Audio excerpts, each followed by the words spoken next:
السلام على عباد الله الذين اصطفى أما بعد فأعوذ بالله من الشيطان الرجيم بسم الله الرحمن الرحيم أفغير دين الله يبغون وله أسلم من في السماوات والأرض طوعا وكرها وإليه يرجعون صدق الله العظيم.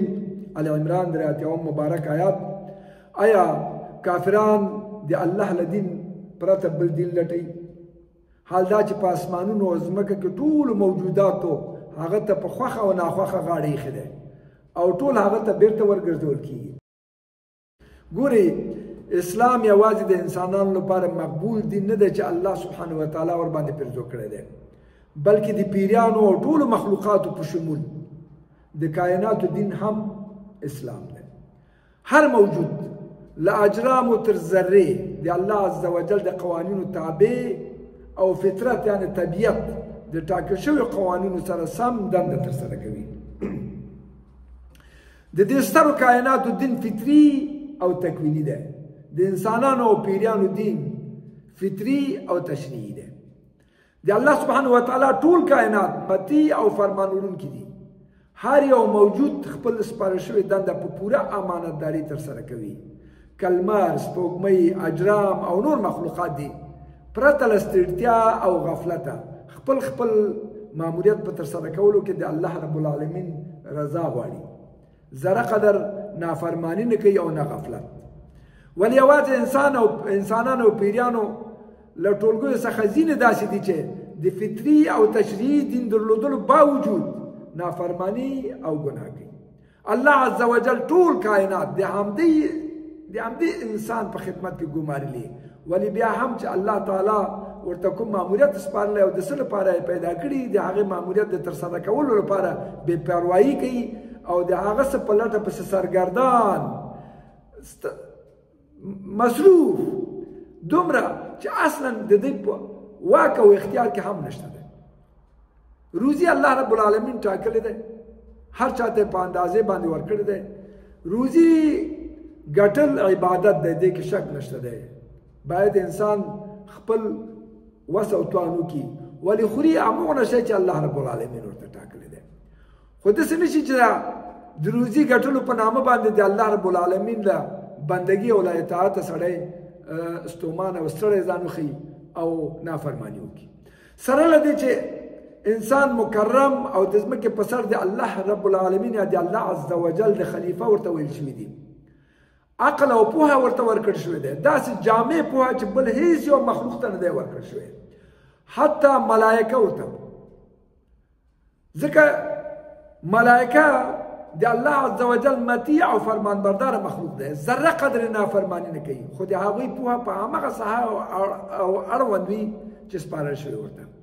په همغه چارو کې ژوره او هراړخیزه پوهه لري او معلومات هم لري، مګر په نورو مواردو کې نه پوهه لري او نه ورسره کوم سره کار لري. انسان ته الله رب العالمین جامع او هر ډول پوهه ورکړې ده.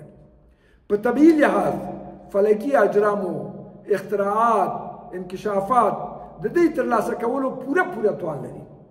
په خپل کمزوري جسم ستر او قوي مخلوقات سوق او اداره کوي. کشتیګانې ګورئ په میلیونو ټنه وزن لري، یو انسان ورته ناست دی اداره کوي. طیاره وګوره، همداسې نور مخلوقات، حیوانات وګوره ستر سره حتی زمریان تابع کوي.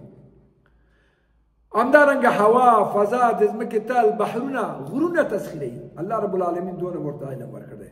ولې وینو چې د نورو مخلوقاتو په نسبت ډېر لالهاند او سرګردانه دی. ولې؟ علت څه دی؟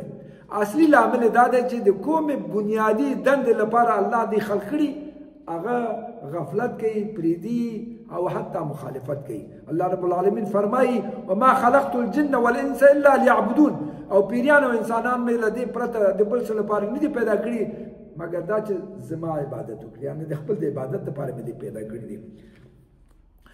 هغه د الله عز وجل اطاعت او بندګي دی او د همدې ماموریت په ساحه کې د ژوند تګلاره ورښودل شوې دی، خو دی له هغې سرغړونه کوي. د خپل ژوند اصل تګلاره او د هغه څه په ترلاسه کولو کې ټاکي او مصرفوي چې هیڅکله یې نشي ترلاسه کولی. دنیا مال به وګټي، دې کې شک نشته دی.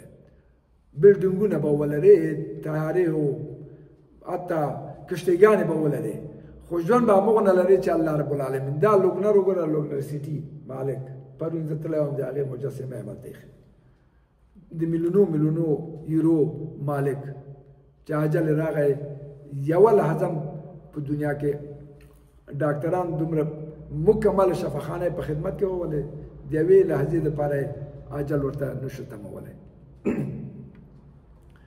انسان وګوره په کوم شي کې چې زیات ځان مصرفوي ځان بوختوي مصروفه کوي مګر ورته بقا نه لري نه بقا لري ورته او نه هوساینه لري ځکه موږ ډېر سرمایه‌دارانو کتل په همدې اروپا کې موږ تاسو ګوري چې ځان وژنه کوي سره د دې نه چې میلیونران دي لکپتیان دي ولې ځان وژنه کوي انسان د دې لپاره پیدا شوی چې خپل خالق وپېژني او بندګي وکړي د ځمکې پر مخ د الله سبحانه وتعالی حکمونه عملي او پلي کړي او د ځمکې په سر د هغه د الله رب العالمین خلیفه وي دا مقام د ارزښت څومره لوړ دی چې د الله خلیفه نوم ورته ورکړل شوی دی بیا به د دنیا او آخرت که څه انسان دغه مقام ترلاسه کړو نو د دنیا او د آخرت د خوشحالیو سبب او ذریعه به همدا وي ځکه دا به ډاډمن مي مطمئن